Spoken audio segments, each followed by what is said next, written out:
Okay listen बेटा, metallurgy chapter है, सिर्फ अपनी कॉपीज खोल लो, बुक मत खोलो बेटा, सिर्फ कॉपीज ओपन कर लो। Chapter is metallurgy. इसमें तुम्हारा सिलेबस रिलेटेड जो टॉपिक्स है ना, जिसको मेन कवर करना है पहले वो करेंगे आप आज। अगर ज़रूरत पड़ी कोई और टॉपिक है तो वो फिर बाद में एक दो दिनों में जो भी अपना, ठीक है बच्चे। एक्सरसाइज तुम्हारी जो ये बायो वाली एक्सरसाइज है, ये एक बार थोड़ा होल्ड है, सिलेबस एक बार। ओके लिसन, डिस्टर्ब नहीं करना बच्चे, बिल्कुल इजी है। 5 से 7 नंबर का पेपर आना है मेटलर्जी से। इलेक्ट्रोलाइसिस और मेटलर्जी मिलके इकट्ठा 15 नंबर का पेपर बना दिया। बहुत इजी है, सिर्फ थोड़ा सा अपना कहते हैं प्रेजेंस ऑफ माइंड चाहिए। Okay listen carefully. सबसे पहले इसमें जो हम चीज़ करते हैं बेटा चैप्टर के अंदर, तुम्हें मैंने बताया क्या मिनरल, और दूसरा क्या बताया बेटा कोर, है ना। मिनरल क्या है, किसी भी मेटल की कंबाइंड फॉर्म है, क्योंकि हमें पता है प्योर फॉर्म में आपको मेटल्स नहीं मिलेंगे, गोल्ड सिल्वर तक नहीं मिलेंगे तो दूसरे तो मिलने ही क्या है। ये combined form with earthly impurities. पता है क्या, यही चीज मैं मना कर रहा हूं, मैं मत करो, तुम्हें फिर भी बातें करनी है। अर्थली इम्प्योरिटीज, अब अर्थली इम्प्योरिटीज में क्या आ जाएगा, सिलिका आ सकता है, आयरन आ सकता है, कुछ भी आ सकता है जो धरती में उसके साथ इम्प्योरिटी है। मान लो सोडियम है तो उसके साथ अगर पोटेशियम है तो वो भी क्या है उसमें इम्प्योरिटी है बच्चे। और क्या है, और भी मिनरल का पार्ट है, और भी क्या है मिनरल का पार्ट है, मतलब और भी तुम्हारे एलिमेंट की कौन सी स्टेट है बच्चे, कंबाइंड स्टेट है, जिसमें से एक्सट्रैक्शन क्या हो जाती है, कन्वीनियंट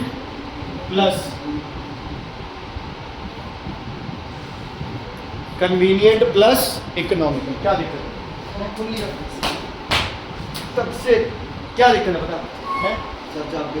Sit down. ये चाबी का लिहाज शुरू करने के लिए नहीं। Sit down. ये दो चीजें समझ आई होंगी, लेकिन कम पॉइंट, ठीक है। अब एक सिंपल सा लॉजिक है बच्चे, हवा में ऑक्सीजन प्रेजेंट है, हम गीत गाए जा रहे हैं बार बार, ऑक्सीजन नहीं है, ऑक्सीजन नहीं है, ऑक्सीजन नहीं है। दुनिया में 70% क्या है हमारे पास, 70% क्या है हमारे पास, वाटर है ना, वाटर, यस और नो। और वाटर में ऑक्सीजन का मास क्या है, या एटॉमिसिटी लगा लो, क्या रेशियो है, 2:1। एक वाटर के मॉलिक्यूल में कितने एटम्स मिलेंगे ऑक्सीजन के, एक एटम, एक ही मिलेगा। 70% पानी है, सी वाटर, लो जितनी मर्जी ऑक्सीजन चाहिए बनाओ, हवा में छोड़ो। पानी 70% है, कितने समुंदर है, सूख जाएंगे समुंदर, इससे कुछ नहीं हो, कितना फर्क पड़ जाएगा। और ग्लेशियर्स तो मेल्ट करा ही रहे हो तुम ग्लोबल वार्मिंग से, है ना, तो समुद्र का लेवल तो तुम बढ़ा ही रहे हो वैसे, लेकिन ये क्यों नहीं करते हैं, खर्चा बढ़ जाएगा। It is not very, yes it is not very economical, it is not very economical. समझ आ गई। समुद्री जहाज पे जाते हैं तो ज़्यादातर केसेस में पानी भर के लेके जाते हैं उसमें, अरे कितना पानी है, डिस्टिलेशन करो, चलती जहाज में डिस्टिलेशन करते रहो, पानी यूज़ करते रहो।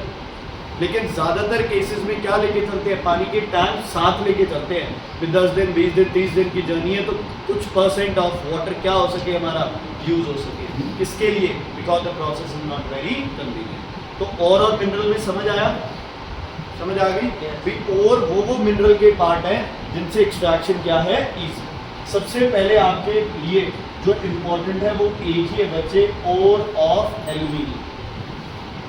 आज हम सिर्फ एल्यूमिनियम की मेटलर्जी पे डिपेंड करेंगे, या वो सिर्फ वो करेंगे, ore of aluminium, ore of aluminium. ध्यान से सुनो, एल्यूमिनियम के 3 ओर हैं। पहले का नाम है बॉक्साइट, इंडिया में होता है बॉक्साइट, अच्छी क्वांटिटी में होता है बॉक्साइट, ठीक है, अच्छे रिसोर्सेज रहते हैं। एल्यूमिनियम का फायदा अब ज़्यादा होने लग गया, पहले एल्यूमिनियम गोल्ड से भी महंगा था, अब एल्यूमिनियम के एक्सट्रैक्शन से एल्यूमिनियम बहुत सस्ता हो गया। जैसे तुम कॉमन लैंग्वेज में कहते हो ना सिल्वर, सिल्वर की बाल्टी, सिल्वर के बर्तन, है ना, ये सिल्वर क्या है, एल्यूमिनियम है।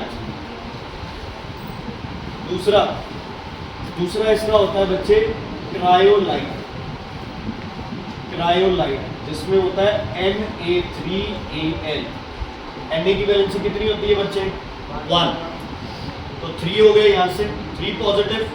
Al की क्या होती है, 3 पॉजिटिव, 3 और 3 6, तो F के पीछे क्या लगाना पड़ेगा, 6। मतलब Na3 उनको कितने F चाहिए, 3F। Al को कितने F चाहिए, 3F। सेटिस्फाई गैलेक्सी सेटिस्फाई तो ये F वैसे याद रखिए। तीसरा आपके पास है बच्चे ऑर्गेनिज्म।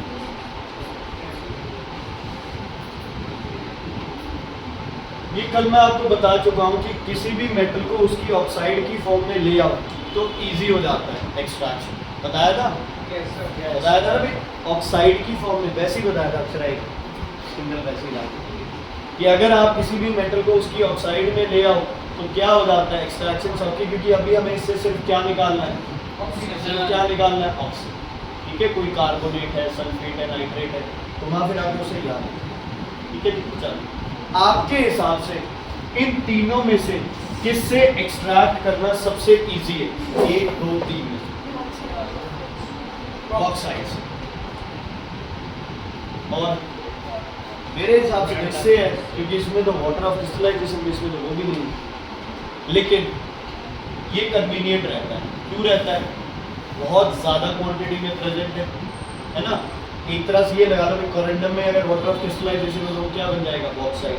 तो ज़्यादातर आपको ये वाली चीज़ें ये प्योर फॉर्म में नहीं मिलेगा, आपको बॉक्साइड ज़्यादा किस फॉर्म में मिलेगा, ये कोर ऑफ एल्यूमिनियम किस फॉर्म में मिलेगा, बॉक्साइड किस फॉर्म में, बॉक्साइड। Is it clear. तो सबसे पहले एक्सट्रैक्शन का स्टेप 1 जो है वो लिखो, concentration of O. Concentration of O मतलब अगर 100 किलो बॉक्साइट है तो उसमें 100 केजी बॉक्साइट ही होना चाहिए और कुछ नहीं होना चाहिए। क्या ऐसा पॉसिबल है?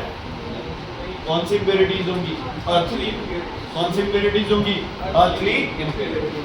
तो सबसे पहले आप क्या करो, जो बॉक्साइट है बच्चे, अब लोकेश के मन में ये क्वेश्चन आ रहा है कि बॉक्साइट को गर्म कर दो, वाटर ऑफ क्रिस्टलाइजेशन रिमूव हो जाएगा।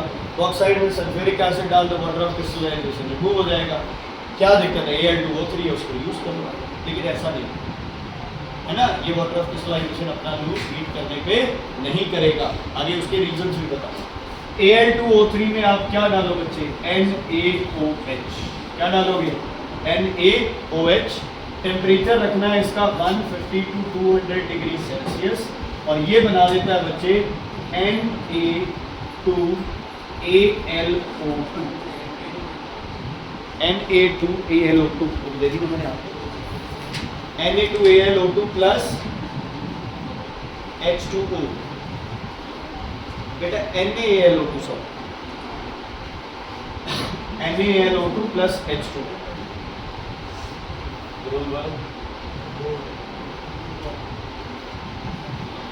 क्लियर है बच्चे। इसके साथ होगा रेड मड। रेड मड ये क्या है, आपकी अर्थली इम्प्योरिटीज है, लेकिन मेनली इसमें क्या है बोलो, आयरन। रेडिश ब्राउन कौन होगा, Fe3 मतलब Fe2O3। क्या है इसमें, Fe2O3।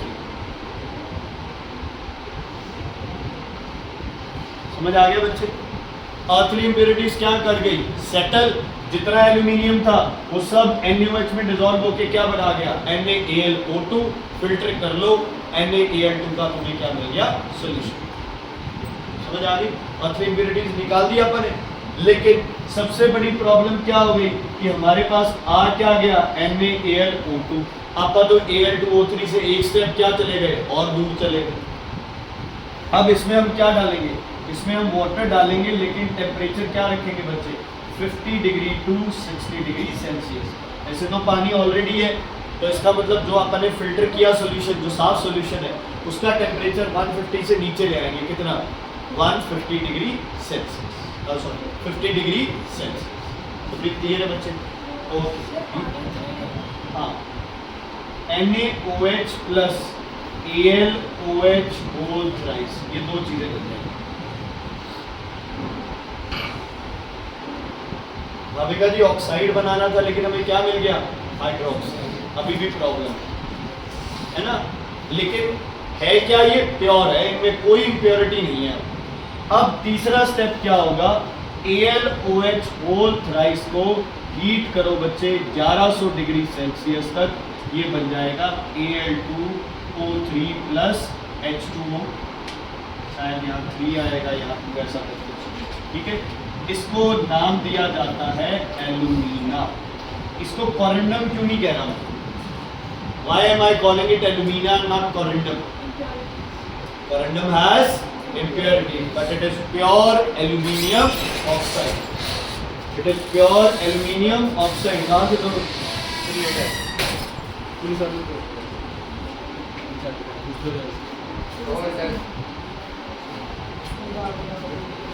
Pure aluminium oxide. समझ क्या बना है?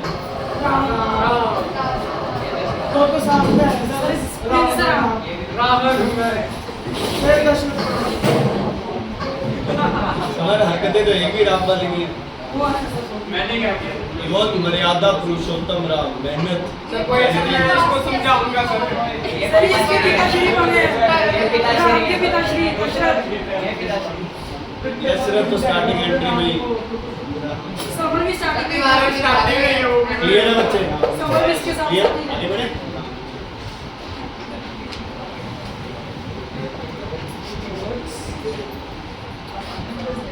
बताओ Al2O3 का क्या किया जाए?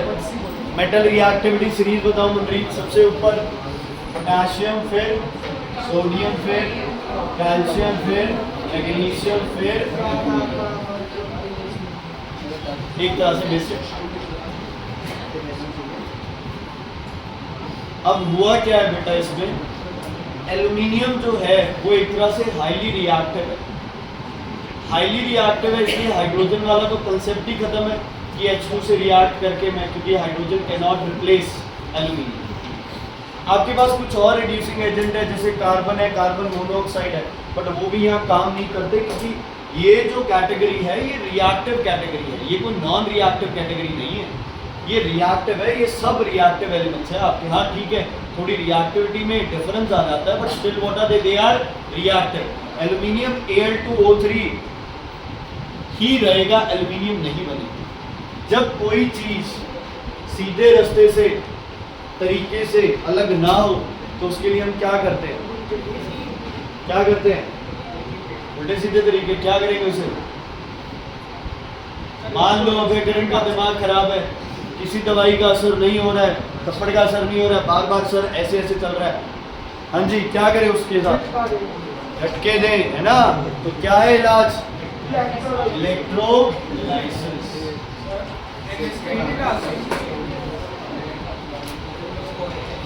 NH3 भी नहीं करता, कॉपर को कर लेता है।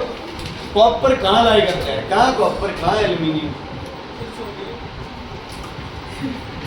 लेड और कॉपर। इलेक्ट्रोलाइसिस। तो क्या चाहिए तुम्हें सबसे पहले? क्या चाहिए इलेक्ट्रोलाइसिस के सबसे पहले? इलेक्ट्रोलाइट। कौन है इलेक्ट्रोलाइट? एल्यूमिना। सॉलिड है ये, क्या करूं? पानी में डिसॉल्व कर दूं? इनसॉल्युबल है, ये यहाँ दिख तो रहा है इनसॉल्युबल पानी में। मोल्ट मेल्ट कर दे। चलो इसको मेल्ट करते हैं।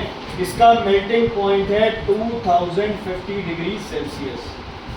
ध्यान से सुनना, एल्यूमिनियम का मेल्टिंग पॉइंट होता है लगभग 650-660 डिग्री के आसपास।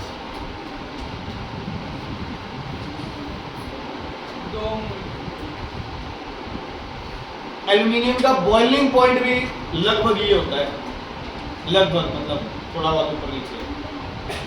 अब जो एल्यूमिनियम बनेगा कैथोड पे चिपकेगा, यही होगा ना, Al है और O है, O जाएगी एनोड पे, Al जाएगा कैथोड पे, बेसिक्स है। जो Al कैथोड पे चिपकेगा वो इतना टेम्परेचर ज्यादा है कि उस एल्यूमिनियम की क्या बन जाएगी? वेपर्स।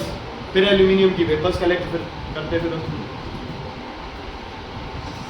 गैस थोड़ी है जो कि कंटेनर में कलेक्ट कर लिया, बात खत्म हुई। एल्यूमिनियम और एक्सट्रैक्शन मतलब 10-20 ग्राम नहीं चाहिए, टन्स ऑफ एल्यूमिनियम चाहिए। ये सब एल्यूमिनियम है, ये सब फ्रेम एल्यूमिनियम है। इतने हजारों केजी एल्यूमिनियम चाहिए और आप वेपर्स इकट्ठे करते घूम रहे हो। प्रॉब्लम है ना, प्रॉब्लम है। मतलब एक चीज क्लियर है, कुछ इसमें ऐसा करो कि ये टेम्परेचर इतना ना करना पड़े। और 2000 डिग्री सेल्सियस कोई नॉर्मल आम बात थोड़ी है, लोहा पिघल जाता है। इतना टेम्परेचर रखोगे, कितनी ज़्यादा एनर्जी लगेगी यार। तो क्या ये इकोनॉमिकल है? फैक्ट्री सेटअप कर रहे हो, बर्बाद हो जाओगे इसको मेल्ट करते करते। तो क्या किया जाए? सबसे पहले प्रॉब्लम लिखो, प्रॉब्लम्स। इस इलेक्ट्रोलाइट की प्रॉब्लम्स क्या है लिखो। सबसे पहले higher melting point 2050 degree Celsius. दूसरा low conductivity due to less mobility of ions, less mobility of ions.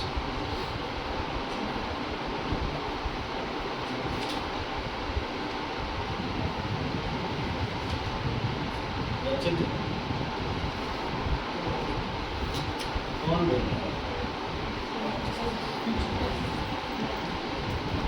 Ram बोल रहा है।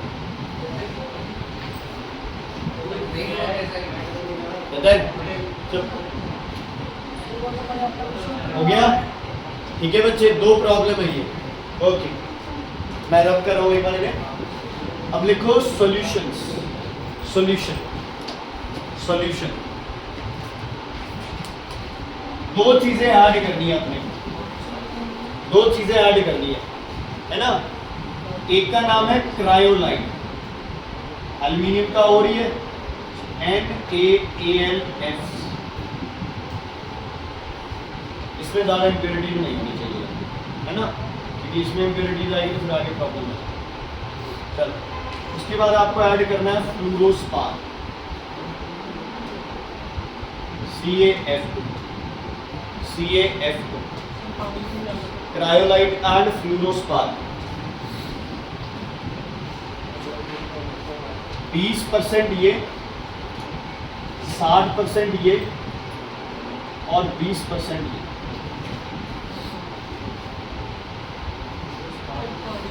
फ्लोरोस्पार मेल्टेड मोल्टन फॉर्म में है, पानी क्यों डाला है? मोल्टन फॉर्म में है। अब कईयों के मन में क्वेश्चन आ रहा होगा कि यार फ्लोरोस्पार 60% क्यों डाल दिया, है ना, एल्यूमिना था तो फ्लोरोस्पार क्यों डाला? कोई दिक्कत नहीं है, इसमें भी क्या प्रेजेंट है? एल्यूमिना भी प्रेजेंट है। एक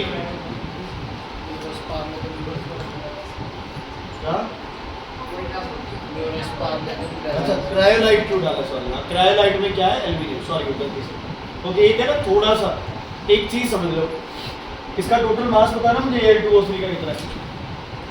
Al का होता है 27, 54 प्लस 48, मतलब 54/102। ये परसेंटेज बनेगी कुछ, मतलब नियरली 0.5। ऐसा लो, यही है। मतलब अगर 100 ग्राम ये ले रहा हूँ तो 50 ग्राम क्या मिल जाएगा मुझे? इसमें से एल्यूमिनियम मिल जाएगा, है ना। ओके, इसमें से देखें कितना होता है? 23 3 जा 69 प्लस Al 27 प्लस फ्लोरीन का कितना होता है मास? 9 2 जा 18 और 19 इंटू 6, जो भी आपके पास, ठीक है, टोटल कर लो। तो अपने को कुछ परसेंट यहाँ से क्या मिल जाएगा? एल्यूमिनियम। मान लो इतना नहीं मिलेगा, लेकिन फिर भी अपने को एक अच्छी परसेंटेज किसकी मिल जाएगी? एल्यूमिनियम की मिल जाएगी। इसको हम ज़्यादा इसलिए नहीं ले सकते क्योंकि ये जितना ज़्यादा होगा उतना तुम्हारा मेल्टिंग पॉइंट क्या हो जाएगा बच्चे? ज़्यादा। तो इन दोनों ने ऐड करके किया क्या, ये ध्यान देना। फ्लोरोस्पार CaF2 बच्चे, कैल्शियम फ्लोराइड। अभी वही बता रहा हूं। ये दोनों क्या करेंगे बच्चे? जो Na ये क्या करेगा? लोअर कर देगा किसको? मेल्टिंग पॉइंट को। कितने तक ले आएगा ये? 950 डिग्री सेल्सियस। एल्यूमिनियम का मेल्टिंग पॉइंट कितना होता है? 660 डिग्री के आसपास, 660 के आसपास। मतलब इस प्रोसेस से जो एल्यूमिनियम मिलेगा वो लिक्विड फॉर्म में मिलेगा, सॉलिड फॉर्म में, लिक्विड, किस फॉर्म में, लिक्विड फॉर्म में। कोई दिक्कत नहीं है, लिक्विड नीचे इकट्ठा कर लेंगे। ये क्या बढ़ा देगा, मोबिलिटी ऑफ आयंस, क्या बढ़ा देगा, मोबिलिटी ऑफ आयंस, जिस वजह से ये कंडक्टिविटी भी क्या करेगा, इंक्रीज। ठीक है, क्योंकि सोडियम है अंदर, ये भी सेम ही काम करेगा, मेल्टिंग पॉइंट नीचे ले आएगा 950। मैं सिर्फ तुम्हारी बुक के अकॉर्डिंग बता रहा हूँ, काम तीनों ही ये करता है, और ये भी क्या करता है बच्चे, मोबिलिटी ऑफ आयंस को बढ़ाता है। सर एक और आप और सब क्लास में इसको ये तीनों का मिक्सचर डाल दिया, तीनों के मिक्सचर का मेल्टिंग पॉइंट 950 है। बताता हूँ एक मिनट, ये ले क्वेश्चन आएगा what do you add to electrolyte, question आएगा what are the additives in electrolyte, question आएगा what can you add in electrolyte, what are the problems faced. ठीक है, एक बच्चे मिस हो गया, इस प्रोसेस का नाम लिख लो, इस प्रोसेस का नाम है बेयर्स प्रोसेस, बेयर्स प्रोसेस। तीन ही इक्वेशन है इसकी।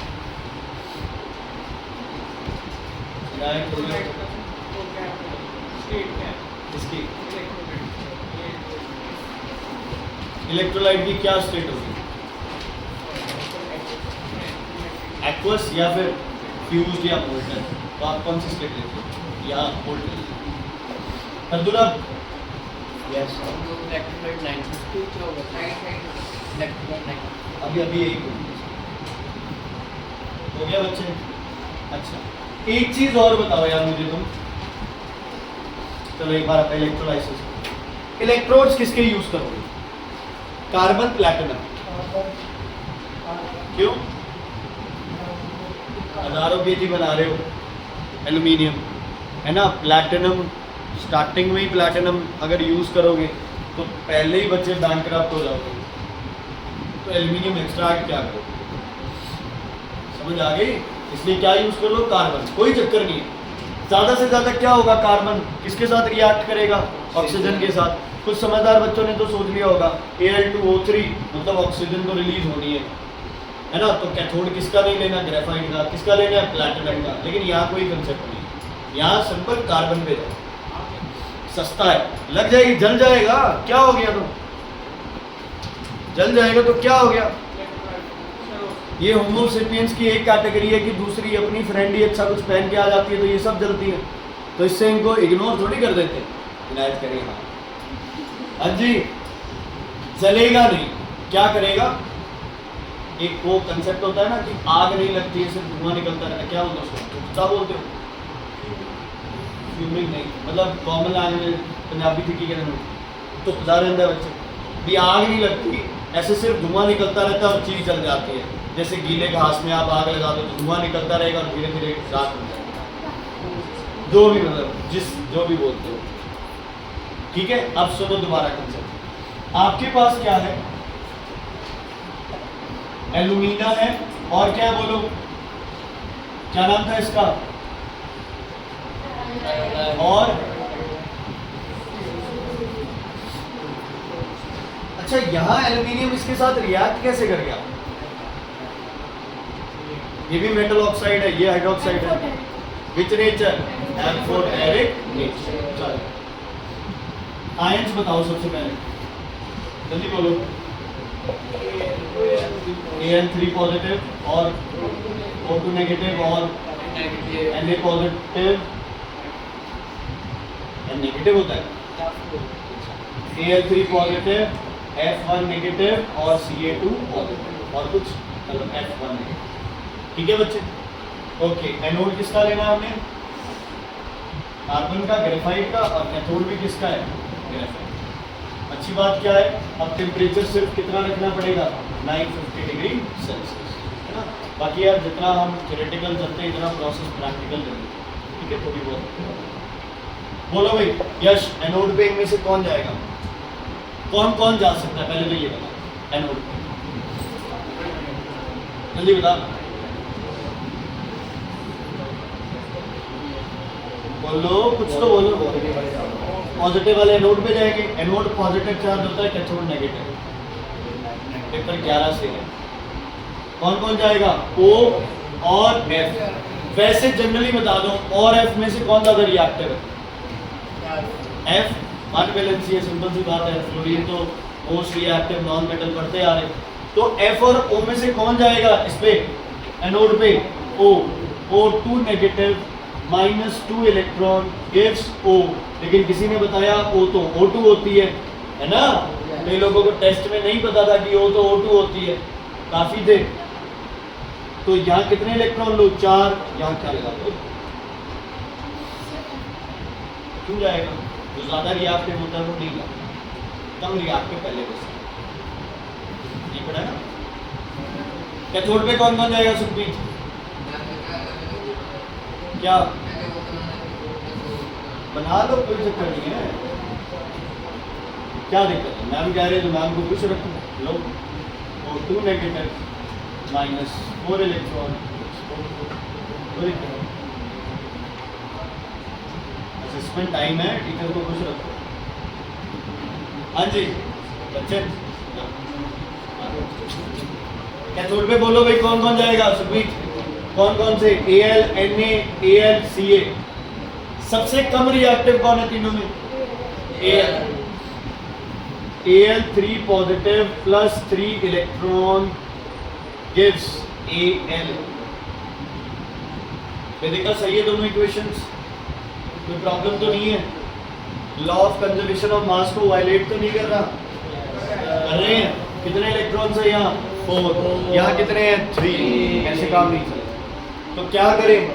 कॉमन करो दोनों को। कैसे करें? कैसे करें कॉमन? 4 को 3 से, इसको 3 से मल्टीप्लाई कर दे, इसको 4 से, है ना? नई इक्वेशंस लिखो, लिखो नई इक्वेशंस। पहली इक्वेशन बनेगी 6O2 negative -12 electron gives 3O2। दूसरी इक्वेशन बनेगी कैथोड पे 4Al3 positive +12 electrons gives 4Al।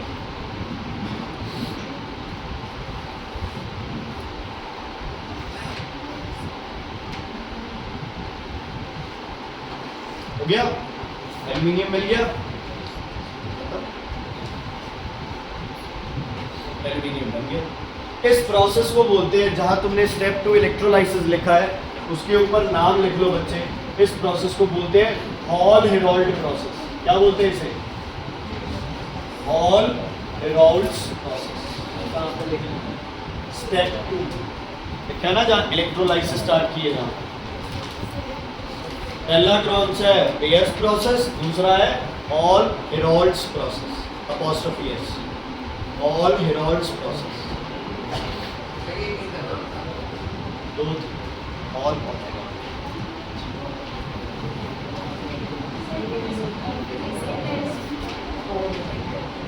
लेके नहीं है बेटा, ये हाल ले लो।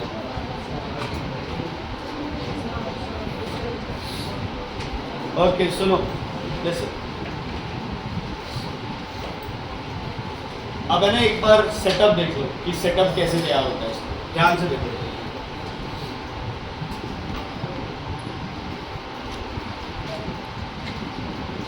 लाइन सीधी है,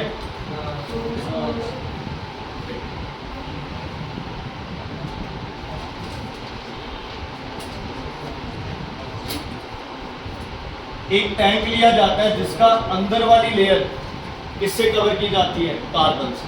किससे? किससे? किससे? कार्बन। समझ आ गई बच्चे? ओके, खुद दिमाग लगा के बताओ कि इसको कैथोड बनाऊं कि एनोड बनाऊं? जब भी एक्सपेरिमेंट करते हो बार बार रिप्लेस किसको करना पड़ता है अपने को? एनोड को, कैथोड को। जब प्रॉब्लम होती है तो एनोड को, कैथोड को नहीं। अब टैंक के अंदर लगा है तो इसको बार बार रिप्लेस करना सौखा है? नहीं। तो ये क्या होगा आपके पास? कैथोड। बाकी थोड़ा सा अगर दिमाग लगा लो तो एल्यूमिनियम सारा नीचे आ जाएगा। यहाँ क्या करेंगे हम लोग? एक टैप लगा लेंगे और पूरे का पूरा एल्यूमिनियम हम क्या कर सकते हैं, कलेक्ट। क्यों? एल्यूमिनियम का मेल्टिंग पॉइंट नियरली क्या हो गया, 660, और आपका टेम्परेचर इलेक्ट्रोलाइसिस का क्या है, 950। तो एल्यूमिनियम किस फॉर्म में रहेगा, मोल्टन फॉर्म, इसके साथ चिपकेगा। ठीक है, चलो इसको कौन सी साइड से कनेक्ट करूं, नेगेटिव साइड से। पॉजिटिव क्या लगाऊं, एनोड, और एनोड बच्चे एक नहीं बहुत सारे लगे।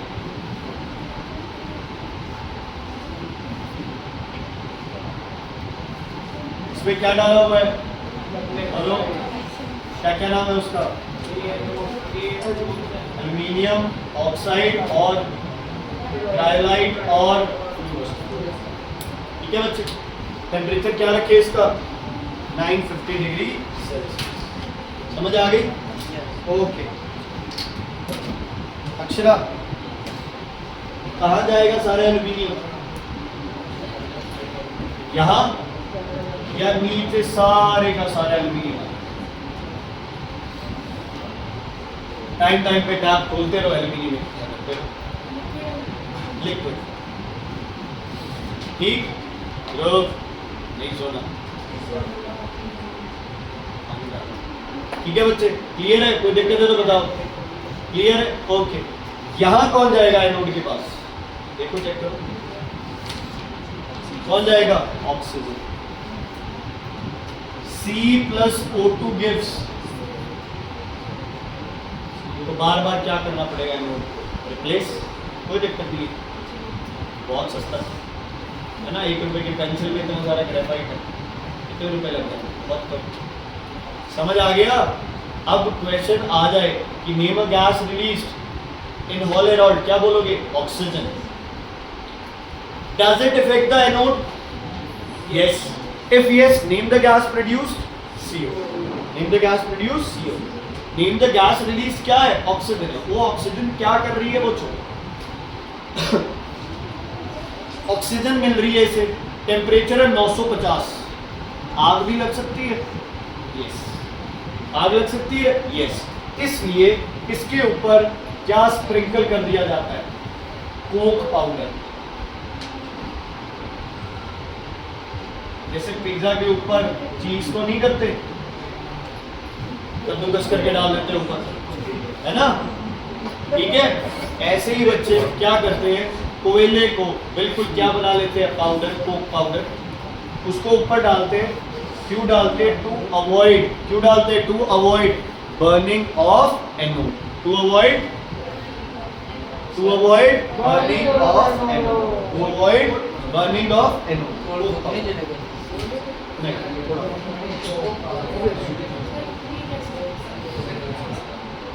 पाउडर स्प्रिंकल कर दोगे तो वो आउटर ऑक्सीजन के साथ, ऑक्सीजन की वो एयर के साथ, ऐसे है ना बेटा। सुनो देखो, ये वाला कर रहा है, कोई दिक्कत नहीं है ना, ये वाला बर्न नहीं होना चाहिए ना, ये वाला बर्न नहीं होना चाहिए ना।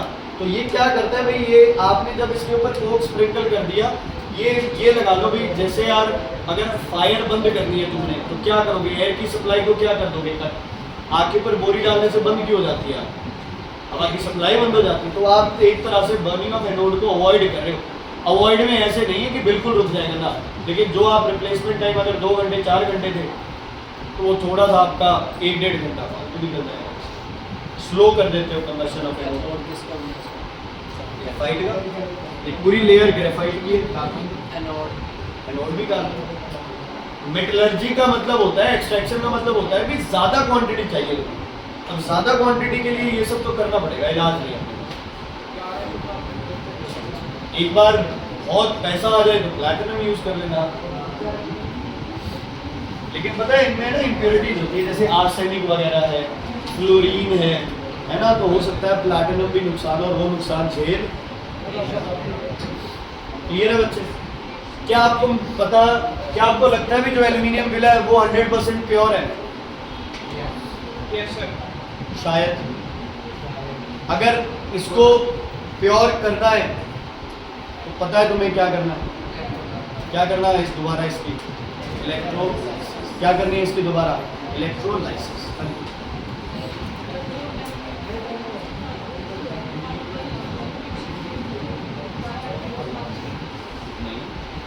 एल्यूमिनियम नीचे सेटल हो जाएगा, डेंसिटी ज़्यादा होगी। बाकी इसको कैथोड पे आना है, कैथोड अपनी तरफ खींचा ना इसका।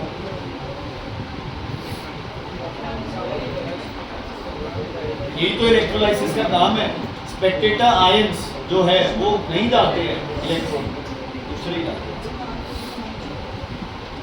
मतलब यार एक तरह से सुनो, अगर मान लो एल्यूमिनियम का मेल्टिंग पॉइंट, मान लो एल्यूमिनियम का पॉइंट मेल्टिंग पॉइंट होता 1500 डिग्री सेल्सियस, तो यहाँ एल्यूमिनियम क्या करता रहता, चिपकता रहता, सॉलिड फॉर्म में जाता। अब एल्यूमिनियम का हमें पता है मेल्टिंग पॉइंट क्या है, 600 के आसपास है, 900 या 300 डिग्री एक्स्ट्रा एल्यूमिनियम यहाँ से पिघली फॉर्म में रहेगा। और आपने इसीलिए हल्का सा क्या दे दिया, इसको स्लोप दे दिया, ताकि तुम्हें लगे भी एल्यूमिनियम का लेवल बढ़ रहा है, टैप खोलो एल्यूमिनियम इकट्ठा करो। लिख लो इसके साथ page number 138 from Dalal book, very very important. Page 138 इस दलाल बुक से पेज 138 बहुत ज़्यादा इंपॉर्टेंट। साल हो गया बेटा, अब भी हंसी आती है तुमसे बड़ा मूर्ख तो कोई नहीं है अगर इस बात पर भी हंसते हो।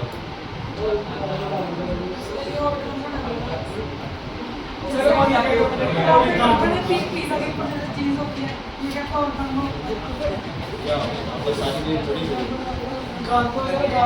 जैसे और एक बट स्टिल। हाँ जी बच्चे हो गए, ओके। एक बार प्योरिटी का देख लो बेटा बच्चों, एक बार प्योरिटी देख लो। पता है क्या करते हैं बच्चे, सेम वही इलेक्ट्रोलाइटिक बात लेंगे, समझ आ रही बेटा?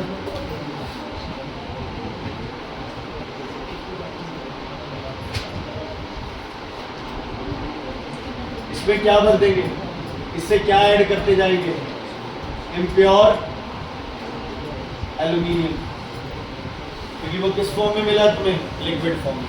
ये साथ ही लगा होगा है ना, तो जो पहला प्रोसेस था उसकी जो टैप थी, मान लो वो टैप ही यहाँ लगा रखी है, समझ आ गई बच्चों? इसमें क्या आता रहेगा, क्या आता रहेगा, इम्प्योर एल्यूमिनियम। अब बस इतना ही ध्यान रखना है, इतना ही ध्यान रखना है। अब कैथोड यहां लगाना है, लगा दिए कैथोड यहां पे, मतलब जितना एल्यूमिनियम है वो कहाँ इकट्ठा होगा, ऊपर। तो टैप कहाँ लगेगी, एल्यूमिनियम की ऊपर, क्योंकि जो बाकी जितनी भी इंप्योरिटीज है वो भारी होती है, इसलिए आपने एनोड को नीचे। ठीक है बच्चों, इलेक्ट्रोलाइसिस में क्या करोगे, मोल्टन एल्यूमिनियम डालते जाओ। अगर मैं मोल्टन एल्यूमिनियम यहाँ डालता तो वो ऊपर ही रह जाता। मैंने क्या किया, मोल्टन एल्यूमिनियम के लिए एक पाइप लगाई और बिल्कुल इसके नीचे मोल्टन एल्यूमिनियम यहाँ डाला।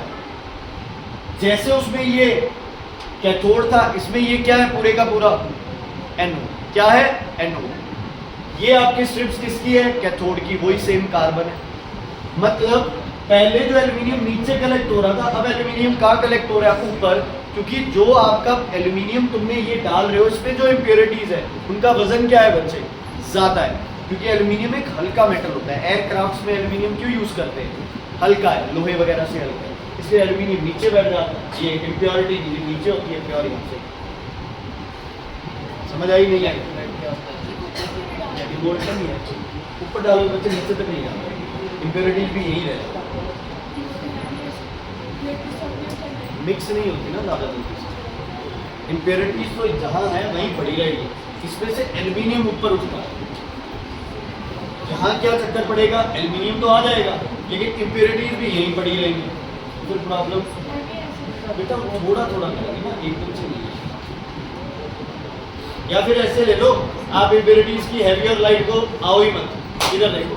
अगर ऊपर डालेंगे इसको, मान लो मैंने यहाँ डाल दिया एल्यूमिनियम, तो यहाँ एल्यूमिनियम है, इम्प्योरिटीज कहाँ जाएगी, कहीं नहीं जाएगी, वो भी यहीं पड़ी है।